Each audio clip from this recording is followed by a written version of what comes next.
우리가 사도행전 이제 마지막 부분을 우리가 보고 있는데, 이 마지막 27장과 28장 말씀은 이 바울이 로마로 호송되어 가는 그런 내용을 우리에게 말씀해 주고 있습니다. 2년이 넘도록 가이사랴 감옥에 갇혀서 지내면서 끈질기게 달려드는 우리 유대인들과 지루한 법정 공방을 벌여만 했었던 바울은 이 가이사에게 상소를 해서 로마로 가게 된 것입니다. 아마 바울은 자신이 죄인된 신분으로 로마로 가게 될 줄은 꿈에도 몰랐을 것입니다. 약 한 3년 전쯤에 하나님께서는 로마에서도 복음을 전해야 된다라는 말씀을 바울에게 주셨는데, 언제 어떻게 바울이 로마로 가서 이 복음을 전하게 될 것이라고는 전혀 언급을 주지 않고 계셨었습니다. 하지만 바울은 이제 죄인된 몸이 되어서 이 로마의 장교인 백부장과 이 군사들의 엄한 간섭 속에서 호송을 받으면서 이 가이사랴 앞에 재판을 받기 위해서 이 로마로 향하게 된 것입니다. 여러분, 바울이 로마로 간다라는 것은 이제 갓 태어난 신생아와 같았던 기독교의 아주 중요한 그런 사건이라고 할 수가 있습니다. 이 로마는 당시 모든 세계의 중심부와 같았던 그런 곳입니다. 이 단지 제국의 수도였을 뿐만 아니라 모든 길이 로마로 통한다라는 말이 있듯이 정치, 경제, 문화, 사회, 교육, 군사 등 이 모든 것이 로마에 집약이 되어 있었습니다. 그래서 바울이 로마로 들어간다라는 것은 이제 복음이 전 세계의 중심부에도 퍼져 들어가기 시작을 한다라는 의미가 담겨져 있는 것입니다. 이스라엘이란 보잘것없는 조그만 나라에 이 변방에서 시작이 된 기독교가 이제는 전 세계인들의 주목을 받게 된다라는 의미가 그 가운데 담겨져 있는 겁니다. 이뿐만 아니라 로마 황제인 가이사의 재판 결과가 무죄로 판결이 되면은 그리스도의 복음은 이제 제국 전체에서 별 문제 없이 수월하게 전파될 수 있는 이 절호의 기회가 생길 수가 있게 된 것입니다. 예수 그리스도께서 로마 정부의 그런 정죄를 받아서 죄인된 몸으로 십자가에 돌아가시게 되었는데, 그 복음을 전하기 위해서 이제 재판을 받으러 이 바울이 로마로 갑니다. 근데 그 재판에서 만약 무죄로 판결이 된다고 하면 이제 로마 제국에서 이 복음은 더욱더 힘을 받아서 수월하게 증거될 수 있는 그런 절호의 기회가 생기게 되는 것입니다. 하지만 바울이 로마로 가는 길은 그렇게 수월하지가 않았었습니다. 당시 바울이 로마로 향했을 때는 항해하기가 그렇게 썩 좋을 때가 아니었었습니다. 이 주중에서 당시는 보통 11월 달부터 시작해서 1월 달까지 약 3개월 정도는 정말 날씨가 너무 안 좋아서 거의들 항해를 하지 않고 있었다고 합니다. 근데 바울이 로마를 항해를 했었을 때는 바로 그 직전인 10월 초로서 아마 날씨가 안 좋아지기 시작하는 11월 달 전에 로마에 도착을 하려는 그런 계획을 가지고 떠났었던 것 같습니다. 그런데 공교롭게도 태풍이 일찍 불기를 시작하지 않습니까? 그런 가운데서도 지중해 한가운데 있는 그레데 섬까지 그럭저럭 잘 버티면서 올 수가 있었습니다.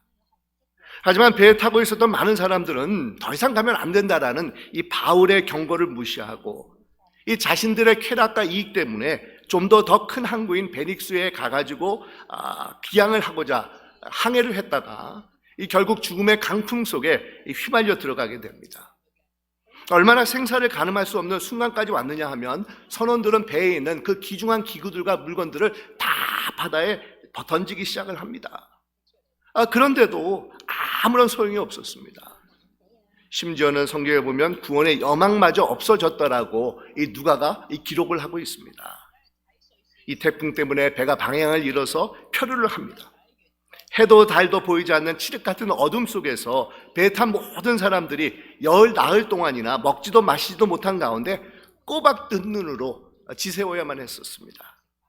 하지만 이런 가운데서도 하나님께서는 이 구원의 손길을 펼쳐주십니다. 이 배에 타고 있었던 276명 전원이 한 사람도 생명을 잃지 않는 이 기적 같은 일이 일어난 것입니다. 여러분, 그 이유는 바울 때문이었다는 겁니다. 로마로 가야 하는 이 바울을 향한 하나님의 경륜과 목적이 있었기 때문에 바울과 함께 배에 타고 있었던 모든 사람들까지도 무사할 수가 있었다는 겁니다. 우리 하나님께서 바울에게 이렇게 말씀을 하셨는데, 바울아 두려워하지 말아라. 내가 가이사야 앞에서 서야 하겠고 또한 하나님께서 너와 함께 항해하는 자를 다 내게 주셨다라는 이 말씀을 바울에게 주셨습니다. 그러자 바울이 담대하게 배 타고 있었던 모든 사람들에게 이런 말을 선포하고 있지 않습니까? 내 말을 듣고 그레데 미항에 머물러 있었으면 이 고생은 하지 않았을 텐데 참 안타깝습니다. 하지만 걱정하지 마십시오. 내가 섬기는 하나님께서 여러분들의 생명에 아무런 손상이 없게 하시겠다라고 내게 말씀하셨습니다라고 이 바울이 이 말을 전해줍니다. 여러분, 바울 덕분에 배 타고 있던 모든 사람들이 덕을 본 것입니다. 구원을 받게 된 것입니다. 이 마치 아브라함 한 사람을 통해서 열방을 축복하시겠다는 것처럼 바울 한 사람을 통해서 하나님의 생명의 축복이 배에 타고 있었던 모든 자들에게까지도 임할 수가 있었다는 겁니다. 그러니 여러분, 이 말씀을 보면서 우리가 무엇을 깨달아 볼 수가 있겠습니까? 누구의 말을 들어야 되겠습니까? 누구와 가까이 해야 되겠습니까? 누구와 함께 인생의 배를 타고 인생의 여정길을 나가야 되겠습니까? 자신과 성격이 맞는 사람입니까? 돈이 많은 사람입니까? 자신의 비율을 맞춰주는 사람입니까? 아니면 재미있게 말을 잘하는 사람이겠습니까? 며칠 전에 제가 TV에서 어느 예능 프로그램을 봤는데 연예인 한 사람이 운수를 잘 보는 사람이 나온 것입니다. 그러면서 같이 출연한 다른 연예인들의 운수를 봐주면서 올해는 누구는 뭐가 끼어있고 누구는 아니고 이렇게 얘기를 하면서 누구는 운이 좋다, 누구는 안 좋다라는 그런 이야기를 전해주는 것입니다. 그리고는 운이 안 좋은 사람이 좋은 사람과 가까이 지내거나 아니면 좋은 사람의 속옷 같은 그런 소유물을 가지고 있으면 안 좋은 사람의 운이 바뀔 수도 있다라는 그런 얘기를 전해주는 겁니다. 그러자 운이 안 좋다고 하는 두 연예인이 좋다고 하는 사람의 속옷을 차지하기 위해서 별별 게임을 다 하면서 그것을 가지려고 애를 쓰고 있는 그런 예능 프로그램이 있었습니다. 물론 시청자들을 재밌게 해보려고 미리 연출한 것이겠지만 그것을 보면서 제가 이런 생각을 가져보았었습니다. 저렇게 믿지 않는 사람들은 운이 좋아질 수 있다고 하니까 좋다고 하는 사람들의 속옷까지 가지려고 하는데 우리 믿는 사람들이 저런 대상이 되어야 되지 않겠는가, 이런 생각을 가져보았었습니다. 물론 그렇다고 해서 믿는 사람들과 같이 있다고 해서 기복신앙처럼 무슨 물질적인 축복이 주어진다, 여러분 이런 뜻으로 제가 말하는 것이 아닙니다. 믿는 사람들과 같이 동업을 하면 정직해서 정말 모든 것을 믿을 수가 있다. 저 크리스찬 사람이 말하는 것이라고 하면 처음에는 이상하게 들리고 아닌 것 같지만 결국은 하나도 틀린 것이 없이 정확하게 맞는 말이다. 하나님을 섬기는 사람과 같이 지내다 보니까 정말 어두웠던 내 삶이 새롭게 변화가 되었다. 믿는 사람과 배를 타고 함께 가다 보니까 내가 생명을 건질 수가 있었다. 여러분, 이런 말이 나와야 된다는 겁니다. 여러분, 우리 인생의 배에 누구를 초청해서 함께 인생의 항해길을 가야 되겠습니까? 하나님과 가까이 하기를 즐거워하는 사람과 같이 가야 되지 않겠습니까? 하나님의 뜻을 분별하면서 실천하기를 애쓰는 사람과 같이 가야 되지 않겠습니까? 누구의 음성보다도 하나님의 음성을 두려워하는 사람과 인생의 항해길을 떠나야 되지 않겠습니까? 여러분, 바울 한 사람 때문에 함께 배에 타고 있었던 278명 전원이 죽음의 강풍 속에서 살아남을 수가 있었다는 겁니다. 바울이 로마에서 복음을 전해야 된다는 하나님의 뜻과 섭리가 있었기 때문에 모든 사람들이 혜택을 볼 수가 있었다는 겁니다. 또한 이것을 우리가 바꿔 생각을 하면 나 한 사람이 중요하다라는 그런 뜻이 되지 않겠습니까? 나 한 사람이 주님 안에서 올바로 서 있어야 된다는 겁니다. 나 한 사람이 가정에서 기도하고 있는 자가 되어야 된다는 겁니다. 바로 나 한 사람이 거짓과 타협하지 않고 하나님의 의와 정의를 붙잡고 있어야 된다는 겁니다. 나 한 사람이 하나님께서 주시는 인생의 목적과 사명감으로 채워지는 그런 삶을 살아가도록 노력해야 된다는 겁니다. 그럴 때 여러분, 우리를 통해서 주의 많은 사람들에게, 가족들에게 하나님의 은혜와 생명이 물 흐르듯이 전해지는 축복의 통로로 하나님께 사용받을 수가 있게 된다는 사실입니다. 우리가 시간상 오늘 본문을 사실은 다 읽지는 않았지만 이런 내용이 27장 마지막 부분에서도 우리에게 소개가 되고 있습니다. 이 하나님의 사람 바울의 말을 듣지 않아 큰 손해를 보게 된 사람들은 이제는 바울의 말을 청종하기 시작을 합니다. 배가 강풍에 표류를 하다가 날이 밝아지자 인근에 묻이 보입니다. 어느 곳인지 알 수는 없지만 경사진 해변이 보이기 시작을 하는 겁니다. 그러자 바울이 음식을 들라고 배에 탄 사람들에게 권면을 합니다. 근데 안타깝게도 두 하류가 합류하는 곳에 그만 배의 뱃머리가 이 바닷속 모래 틈에 정말 처박혀 버리게 되는 그런 일이 벌어지게 됩니다. 정말 꼼짝달싹 못하는 배고리가 심한 파도에 깨어져 나가기 시작을 합니다. 그러자 사람들이 겁에 질려가지고 배에서 뛰어내리려고 하는데 이 군인들이 배에 타고 있었던 죄수들을 죽이려고 합니다. 만약 이들이 뛰어내려서 도망을 가게 되면 그 책임은 고스란히 로마법에 의하면 감시하고 있었던 군사들이 책임을 지게끔 되어 있었습니다. 그래서 군인들은 죄인들이 두려워하면서 배에 뛰어내리면서 도망을 하려게 되자 모든 이 죄인들, 바울을 비롯해서 배 안에 있었던 모든 죄인들을 죽이려고 했던 것입니다. 그런데 이때 장교 백부장 올리오가 휘하 군사들을 가로막습니다. 이 바울을 살리기 위해서라는 겁니다. 그동안 바울과 함께 지내면서 그의 진면목을 이 백부장이 체험할 수가 있었습니다.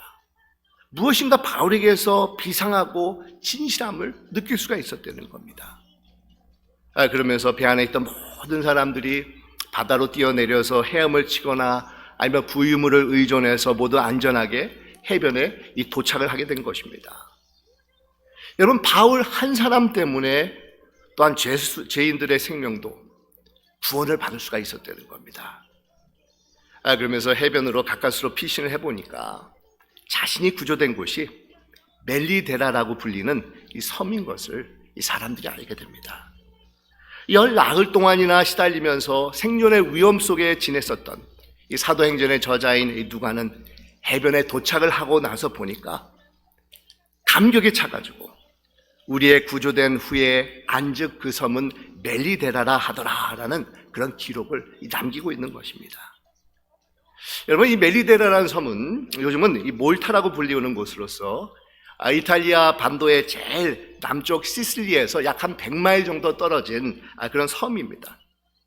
현재는 아름다운 관광지로서 세계에서 손꼽히는 그런 곳으로 제주도의 약 한 8분의 1 정도 되는 작은 섬나라, 그런 섬나라가 됩니다.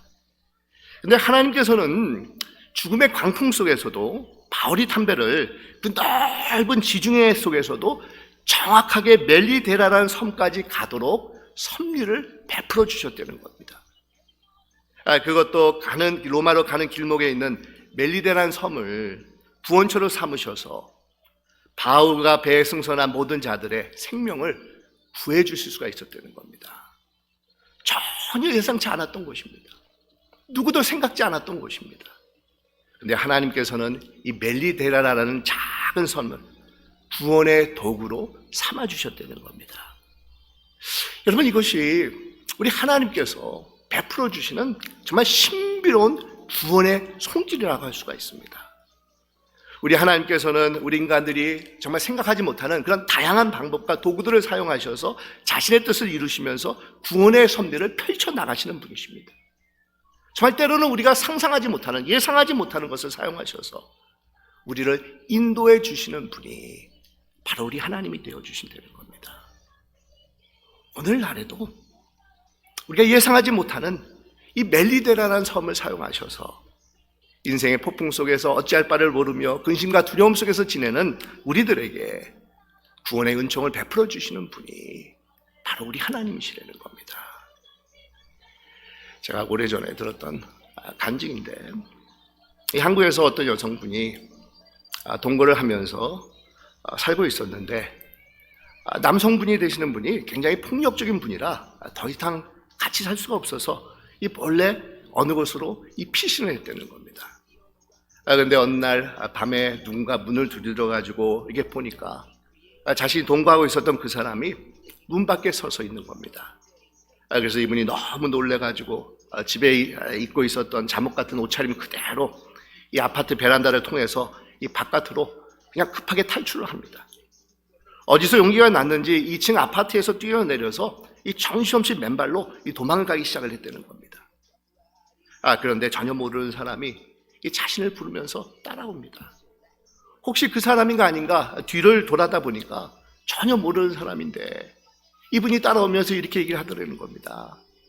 옷차림도 그렇고 밤에 맨발로 여자분이 정신없이 뛰어나가는 걸 보니까 무슨 말 못할 사정이 있는 것 같아서 자신이 도와주고 싶어서 따라왔다라고 하면서 차비라도 하라고 돈을 주고 갔다는 겁니다. 그러면서 후에 자신이 신앙을 가지고 한국에서 있었던 그때를 뒤돌아보니까 그 사람이 다른 사람이 아니라 하나님께서 보내신 천사가 아니었는가, 이런 생각이 들었다라는 그런 이야기를 제가 들어본 적이 있었습니다. 여러분, 그렇습니다.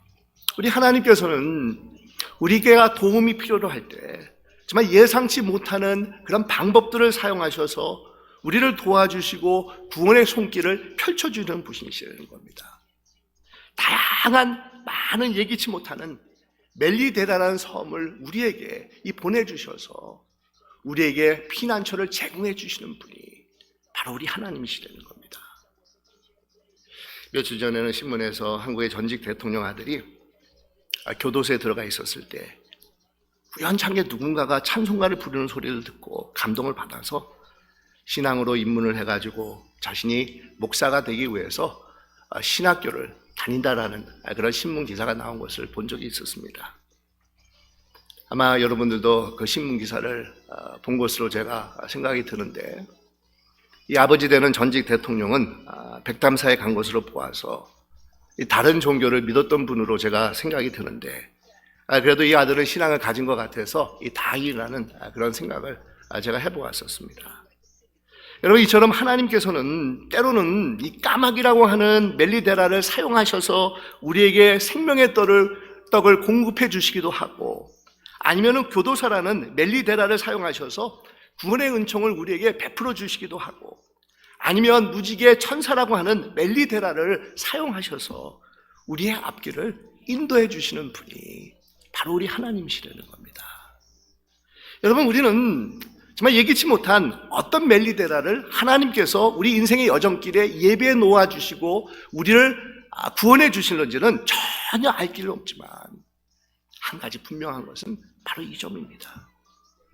그의 뜻대로 부르심을 입은 자들에게는 모든 것이 합력하여서 선이 이루어진다는 사실입니다. 우리 하나님께서는 인간들이 보기에는 일어날 확률이 전혀 없는 것 같은 우연한 같이 보일 수가 있겠지만, 거기에 전혀 예상치 못하는 하나님의 섬세한 손길과 인도하심이 함께하고 있다는 것을 우리는 믿음을 가지고 정말 바라보면서 하나님을 신뢰하며 우리의 인생의 여정길을 힘차게 나갈 수가 있다는 겁니다. 마지막으로 하나님께서는 심지어 믿지 않는 사람들을 사용하셔서 이 자신의 뜻을 이루어 나가는 것을 우리가 오늘 본문을 통해서 발견해 볼 수가 있는데, 여기 멜리데라 섬에 도착한 이 바울과 일행들이 그 섬의 원주민들의 아주 따뜻한 호의를 받는 말씀이 오늘 본문에 기록되고 있지 않습니까? 비가 오고 추운 날씨에 난파단 배에서 구사일생으로 살아남은 사람들이 이 멜리데라 원주민들이 불을 피워가지고 따뜻하게 그들을 맞이해 주는 것입니다. 아이들은 이탈리아 반도에서 그리 멀리 떨어져 있지 않는 곳에 살고 있었지만 혈통적으로 로마 사람들이 아닙니다. 이 아프리카 튀지니 카르타고 출신의 사람들이 이 멜리데라 섬의 원주민들이었었습니다. 우리 한국 성경에는 그냥 원주민이라고 이게 번역이 되어 있지만 이 원주민이라는 이 헬라 단어는 야만이라는 영어의 야만이라고 하는 바베리안이라는 단어의 그런 뜻이 그 가운데 포함이 되어 있습니다. 이 바베리안이라는 이 야생 야만인이라는 그런 영어 단어가 바로 원주민이라고 번역된 헬라 단어에서 이 파생이 되어 나온 단어입니다. 그러니까 이 섬의 원주민들은 천대받았던 비문화인들이고 비문명인 취급을 받았던 자들이라는 겁니다. 더더군다나 이들은 전통적으로 인간응보적인 그런 미신에 사로잡혀서 살고 있었던 자들입니다. 이 바울이 뱀에 물리게 되자 이들은 신의 저주가 임했다라고 믿고 있었습니다. 죽음의 광풍에서 구사일생으로 살아남은 것을 보고는 신의 축복을 받은 자들이라고 환대를 했지만 바울이 뱀에 물리게 되자 그것은 분명히 누군가를 바울이 살인한 결과로 이런 하늘의 심판이 임했다라는 것을 이들이 믿고 있었다는 겁니다. 그래서 4절에서 이 사람은 살인한 자로다. 바다에서는 구조를 받았으나 공의가 그를 살지 못하게 함이로다 하더니라고 이들이 말하고 있지 않습니까? 하지만 바울은 이들의 기대와 달리 뱀에 물렸지만 살아난 것입니다. 이에 이들은 또한 놀라면서 바울의 우두머리급이 되는 이 보블리오에게 바울과 일행들을 데리고 가서 또 보블리오는 그들을 자신의 집에서 아주 극진한 이 대접을 베풀게 되는 것입니다. 그때 바울은 그 집에 부친이 열병과 이질로 누워있는 것을 보면서 기도하고 그 결과로 깨끗하게 낫는 역사가 나타납니다. 그러자 주민들은 이 바울에게 병든 자들을 데리고 와가지고 기도를 부탁을 합니다. 이렇게 바울과 일행들은 그곳에서 3개월을 머물면서 겨울을 보내게 되었다는 겁니다. 춥고 습기 많은 지중해 겨울 날씨가 기승을 부리던 때에 풍랑으로 우연찮게 찾아들게 된 섬마을에서 바울은 하나님의 치유와 회복의 역사를 베풀어 줍니다. 복음의 씨앗을 그것을 뿌리게 됩니다. 이에 섬 사람들은 감사함으로 바울의 일행들을 극진히 대접을 합니다. 10절에서 이렇게 말씀하고 있지 않습니까? 후한 예로 우리를 대접하고 떠날 때에 우리 쓸 것을 배에 실었더라 라고 말씀을 합니다. 그러니까 바울과 함께한 일행들이 머무는 동안에 그들의 숙식을 책임져 준 것입니다. 그리고 떠날 때는 배에 쓸 물품까지도 챙겨주는 것을 잊지 않았다는 겁니다. 여러분, 이것이 무엇을 말씀하고 있겠습니까? 자신들은 고차원적인 수준이라고 생각했던 로마 사람들이 보기에는 멜리데라 원주민들은 야만적이고 미신적인 사람들입니다. 이들은 하류 인간처럼 대하면서 비웃음의 대상으로 여겼던 사람들입니다. 하지만 바울은 어떤 차별도 없이 똑같이 하나님의 치유와 회복의 복음을 전해줍니다. 은혜가 무엇인지를 깨우쳐 줍니다. 그리고 이들로부터 육적인 체험을 받는 것을 수치스러워하지 않았었습니다. 오히려 이들의 극진한 호의와 대접을 감사함으로 받았습니다. 여러분, 여기서 아름다운 그런 상부상조의 모습이 나타나고 있습니다. 한쪽은 예수를 믿는 자들입니다. 다른 쪽은 믿지 않는 자들입니다. 한쪽은 바른 영적인 그런 상태에 있었던 자들입니다. 다른 쪽은 미신에 속했었던 사람입니다. 한쪽은 문화적으로 수준이 있는 사람들입니다. 하지만 다른 한쪽은 미개한 자들입니다. 하지만 이런 가운데서도 서로가 서로를 인정하고 돕는 역할을 감당했다는 겁니다. 그러면서 당시에 나이 들고 나약해져 있었던 바울은 이들의 환대와 호의로 풍랑과 긴 여정으로 지친 심신을 달래면서 로마로 들어갈 이 만반의 준비를 갖출 수가 있었다는 겁니다. 우리 하나님께서는 미개했던 섬 주민들을 통해서 바울의 육신적인 필요를 채우게 하시고 이들을 통해서 바울은 용기한 믿음을 가지고 하나님의 뜻을 이루기 위해서 로마로 향할 수가 있었다는 겁니다. 여러분, 지금 이 몰타 섬이라고 불리는 이 멜리데라 섬에 가보면 바울이 뱀에 물렸지만 죽지 않았던 사건을 기념하는 그 교회가 세워져 있다고 하지 않습니까?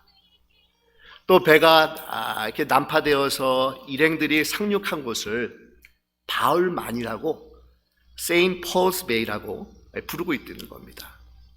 그리고 전승에 따르면 그 마을의 우두머리였던 버블리오가 멜리데라 섬의 초대 감독이 되어서 복음을 전하다가 순교를 당했다고 합니다. 교회사에 의하면 이 섬은 지중해 섬들 중에서 가장 먼저 복음화가 되어서 아프리카 선교의 가교 역할을 감당한 그런 귀중한 그런 곳으로 사용을 받았다고 합니다.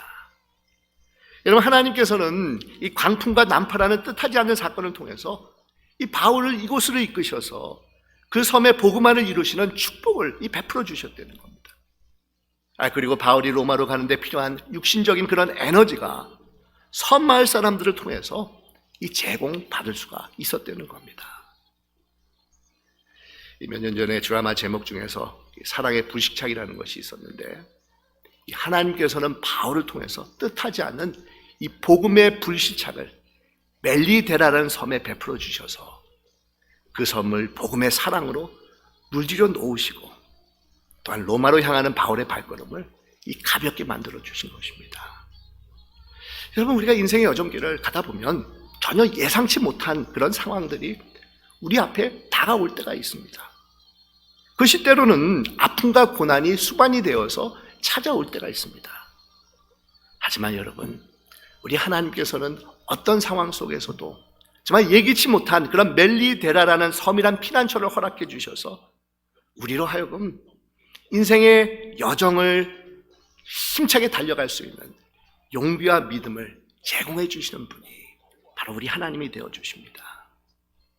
이런 좋으신 하나님을 여러분의 인생 항해길에서 더욱더 신뢰하고 의지하면서 모든 것을 합력하여 선을 이루어 나가시는 그 하나님의 오묘하고 신비로운 손길을 날마다 체험하실 수 있는 새소망 교회 여러분이 되시기를 주님의 이름으로 축원드립니다. 기도드리겠습니다.